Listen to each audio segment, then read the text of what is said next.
From the Cactus KCTS, I'm Jamison Greenwood with Greenwood & Company.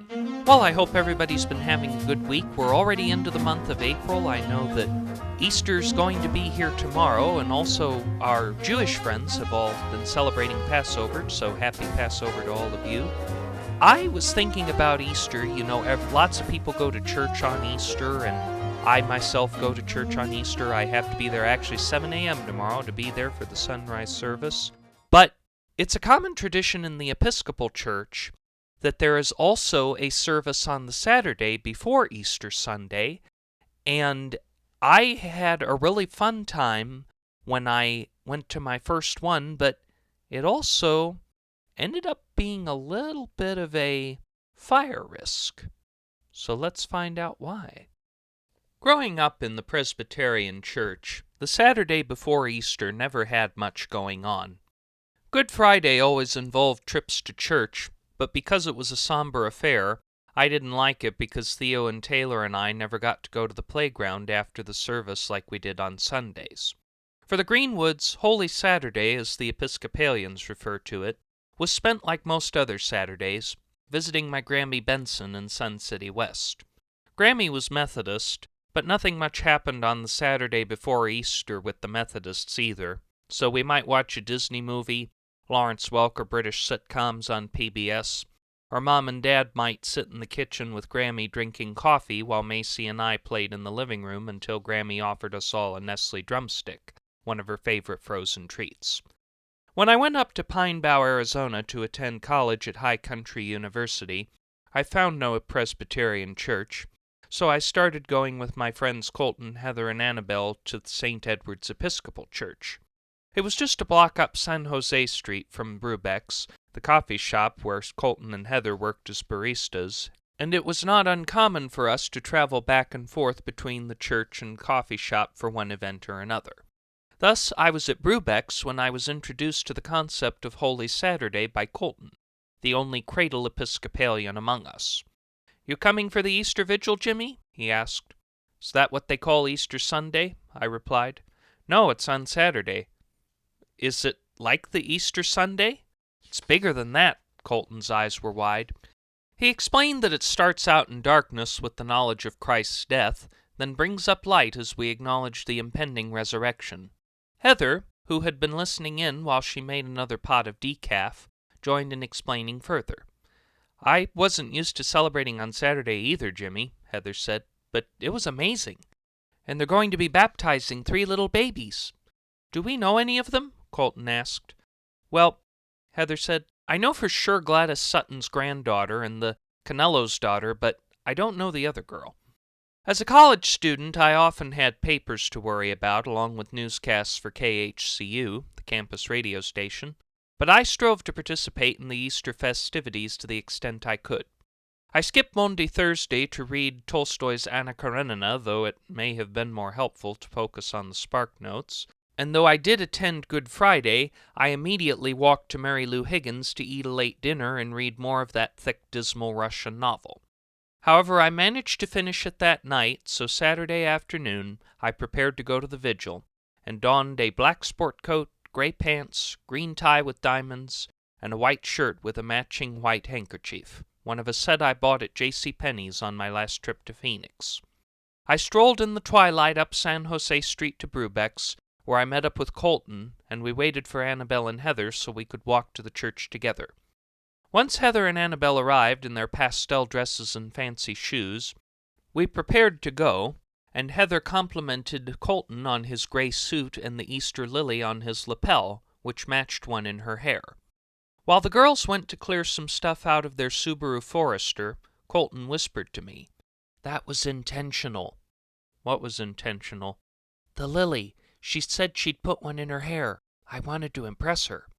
We planned at first to walk to the church, but given the elaborate not-that-ergonomic shoes our female friends were wearing, we walked to Heather and Annabelle's Subaru and proceeded up the hill to St. Edward's, where a pair of baskets were sitting on the floor of the narthex. In each basket were a bunch of taper candles with plastic holders to insulate from the heat and catch any wax drippings. A smaller basket held electric battery-powered candles for the little ones, but the adults and college students were expected to take the real thing. We took a seat in the pews on the left toward the middle, where the chaplain, Jorge, and his wife Kelly were sitting, along with another fellow ministry friend, Trevor.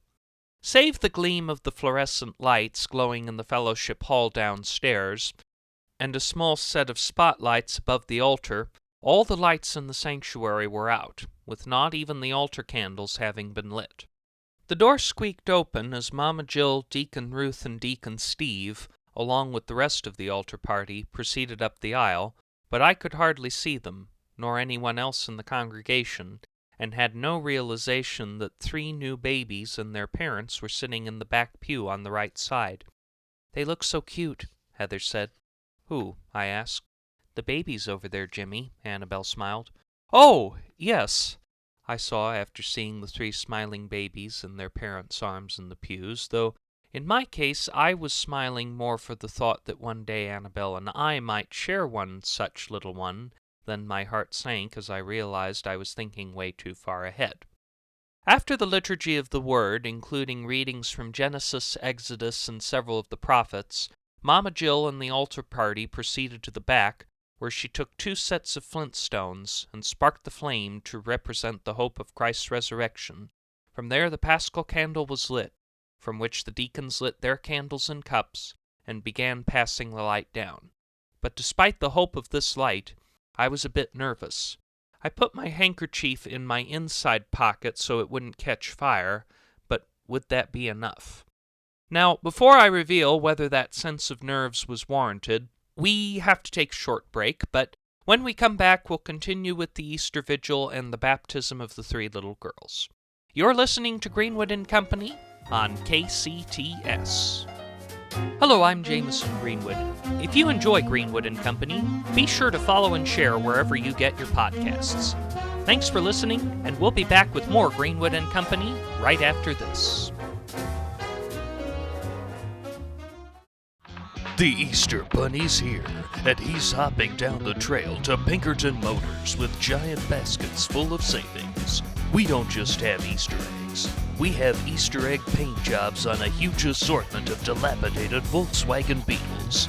They don't run, but start at $400, including chocolate stains on the dilapidated upholstery.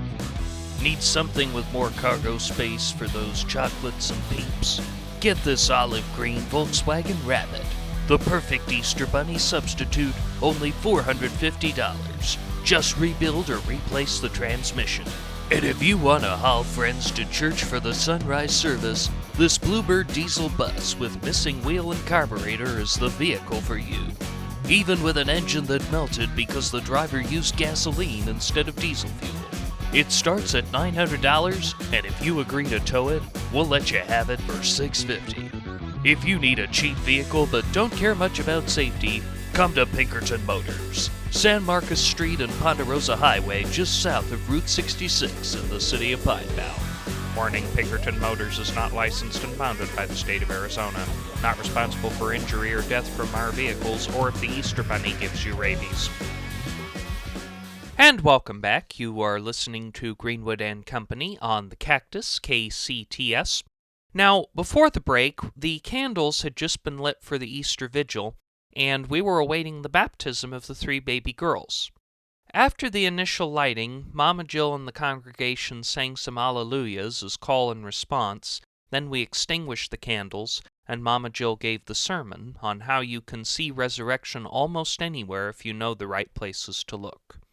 Upon the conclusion of the sermon, it was time for the baptisms, and as Mama Jill proceeded to the font at the back of the sanctuary, the deacons lit their candles and passed them along to the rest of us. The parents, who were asked to speak on the children's behalf, all renounced Satan, proclaimed their love for Jesus, and promised to teach their children to love God with their whole hearts and to love their neighbors as themselves.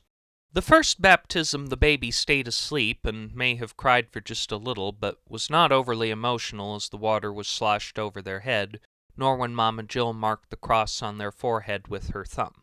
The second baptism was just as simple. She did cry a little as the water was placed over her, but calmed down as Mama Jill marked the cross. By the time the first and second took their places back in their parents' arms, all of our candles had lost about 1.5 inches of wax, and I noticed my arm was getting tired. Heather and Annabelle lowered their arms in front of them and held theirs, which I feared might set fire to the satin of their pastel dresses, but with luck they did not. However, the one person I worried about most was Colton, who tucked his candle by the handle under his armpit.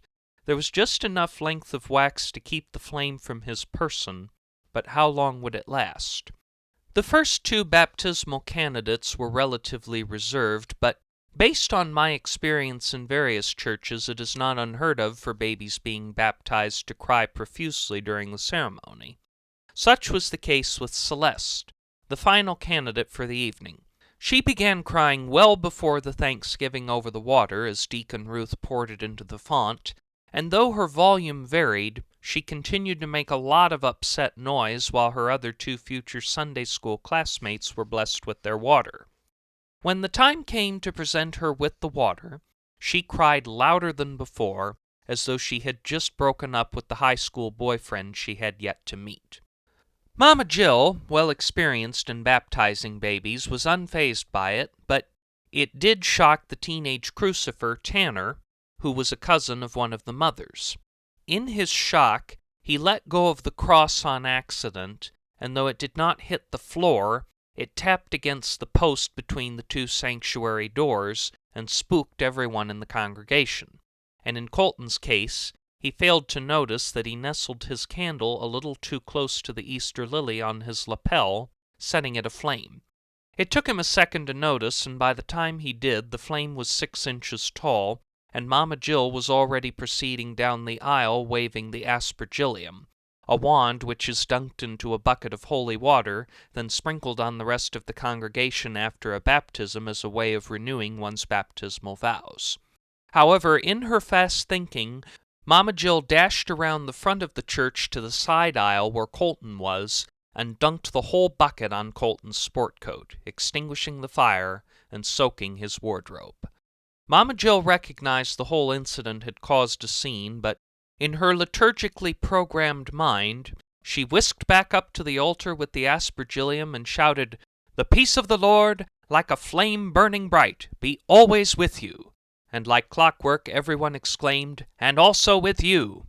I exchanged the word of peace with Annabelle, whom I intended to give only a handshake, but she gave me a tight, passionate hug that I'm ashamed to say I took more pleasure in than I probably should have. Colton, though, embarrassed about the flaming flower incident, still showed happiness in being hugged with peace by his love interest Heather, but it was clear he felt upset by what had happened.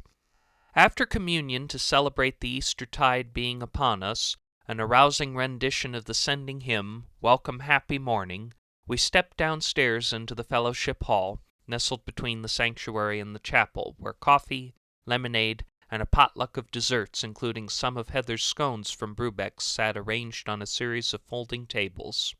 Round tables were set up throughout the hall, the white tablecloths spread over them, each with a cream-colored pillar candle burning with a centerpiece of foliage and Easter eggs. Colton, Heather, Annabelle, and I took a table with the chaplain, his wife, and Trevor, and began enjoying our coffee and desserts, but Colton was upset about his burn. "I feel so bad, Heather." "Why?" she asked. "Your Easter lily is still in pristine shape," Colton said, "and mine's all charred." "It's nothing to worry about, Colton," Heather shook her head. But Colton's expression showed he didn't feel this way. So as a strange act of solidarity, Heather removed the Easter lily from her hair, set it on fire from the candle flame in the center of the table, blew it out, and put the charred remains of the lily in her hair. "It burns a little," she said, "but it's okay." Then Colton and Heather, 2 hearts in love, but unaware of reciprocal feelings, burst out laughing. You are listening to Greenwood and Company on KCTS.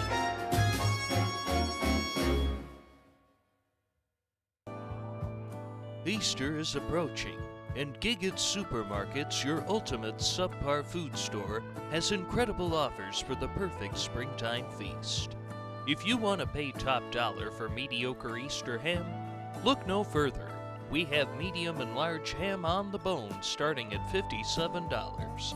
Includes pineapple and cherries to help mask the dry, disintegrating structure you'll have to endure through your dinner.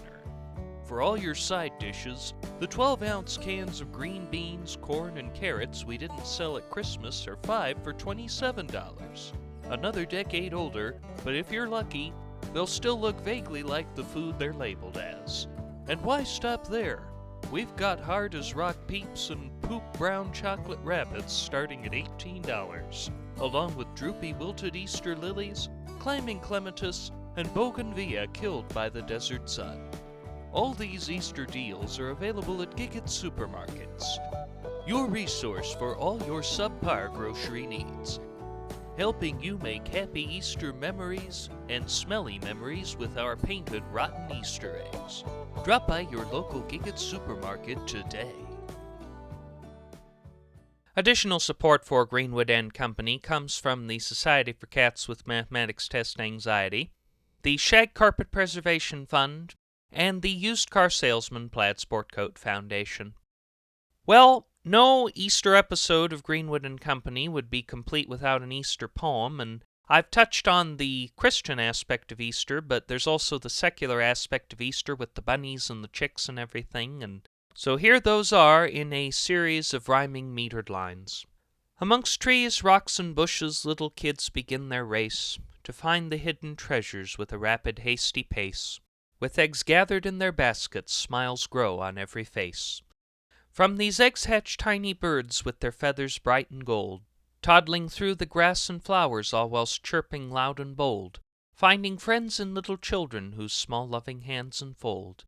Then the furry friends come hopping with their large discerning ears, who can hear a troubled child crying lonely longing tears. So they hop to find and greet them, starting friendships lasting years. Then the kids all eat their candy, plus the ham with Mom and Dad, and their siblings, aunts, and cousins, the most fun they've ever had, giving thanks for Jesus rising, and the springtime all are glad.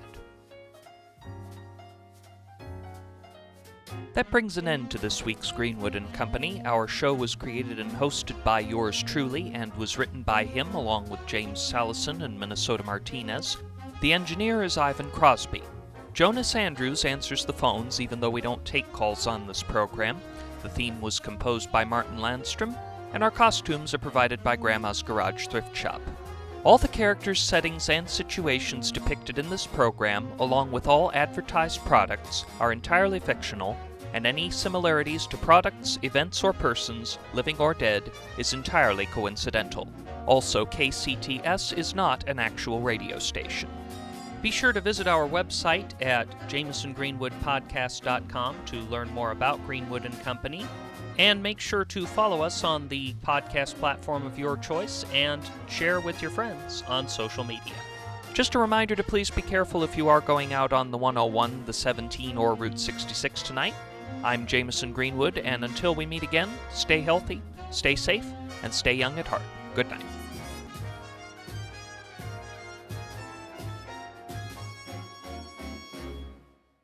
This is KCTS FM Phoenix. Stay tuned for Lacking in Substance.